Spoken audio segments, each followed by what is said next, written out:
Welcome to Assessment as Learning. Prepared for ETech 510, February 2015.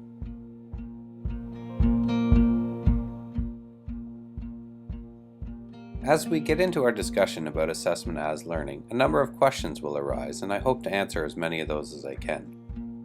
Most notably, people often ask, assessment as learning? Is there some other kind of assessment?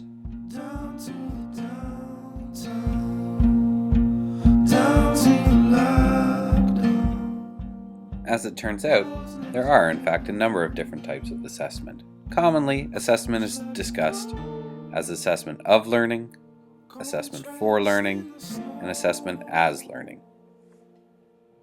In order to explain and contextualize assessment as learning, it helps to compare it in practice to assessment of and for learning. This presentation will briefly illustrate those types of assessment. Then, assessment as learning will be demonstrated.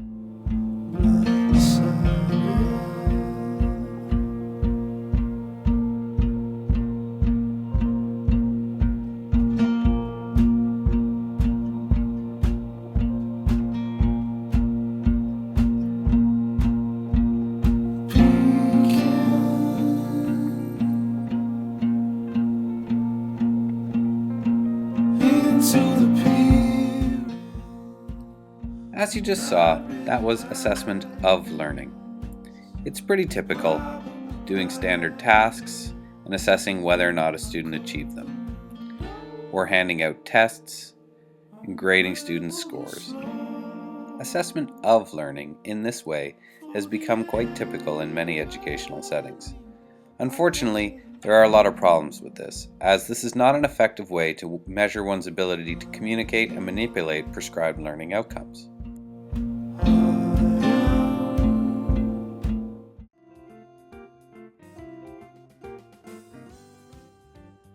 So, this is the first class on your unit on static electricity.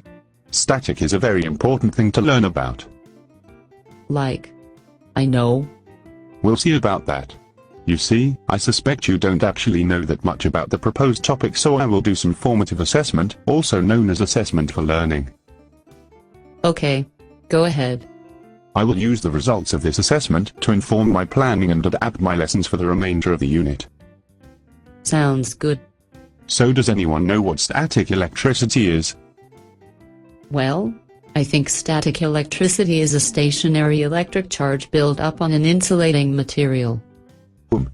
Well, yes, that is technically correct. But can you tell me what it is used for? Of course. One of the most interesting uses is in pollution control and smokestacks. Aha! I see you really don't know anything about static after all. That is not true. On the contrary, many factories give smoke and exhaust an electric charge before leaving the smokestack. Then they provide an opposite charge near the mouth of the stack. Are you making this up? No.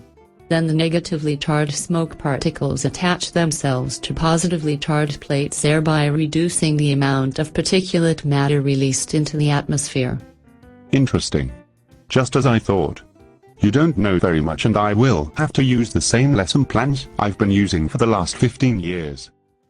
So, much like assessment of learning, assessment for learning does have some problems. First and foremost, teachers don't necessarily use the information that they gather from students to effectively change their planning.